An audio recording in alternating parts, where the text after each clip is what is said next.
Тарыхый имараттар, эске сакталуучу окуялар, шаардык көрүнүштөр, белгилүү инсандар архивдик сүрөттөрдө. Борбор калаанын күнүнө арналган «Менин Астанам» өткөндөн келечекке аттуу көргөзмөдө белгилүү фото кабарчы жана чөлкөм таануучу Нурмухаммад Имамовдун уникалдуу эмгектери тартууланган. Экспозиция мегаполистин тарыхынын негизги учурларын камтыйт. 300гө жакын санариптештирилген сүрөттөрдөн шаардын көрүнүшү бир нече 10 жылдыкта Целиноградтын азыркы Астанага чейин кандай өзгөргөнүн көрүүгө болот.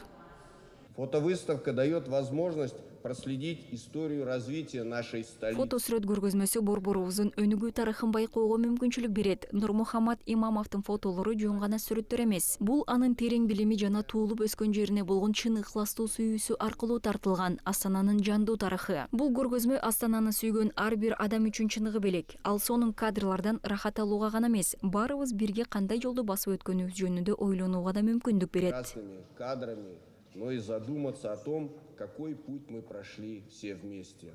Коноктордун өзгөчө кызыгуусун жазуучу Сабит Муканов, ырчы Роза Багланова, космонавт Виктор Горбатка, ырчы Иосиф Кобзон жана башка белгилүү ишмерлер менен түшкөн сейрек кадрлар жаратат. Музей кызматкерлеринин айтымында сүрөттөр ошол кездеги маданиятты, архитектураны жана жашоону эске сактоого жардам берет. Здание аэропорта, который находился на территории. Бул Сарайшык Кабанбай аймагында жайгашкан аэропорттун имараты. Бул азыр Сакен Сейфуллиндин музейи жайгашкан үй. Бул мисалы ишим мейманканасы сыяктуу объектилер. Азыр бул имарат Рамада деп аталат. Ал биздин шаардын акимчилигинин маңдайында жайгашкан. Башкача айтканда, биздин шаардын эски тургундары дароо эле байкай турган маанилүү объектилер. Узнает невооруженным глазом.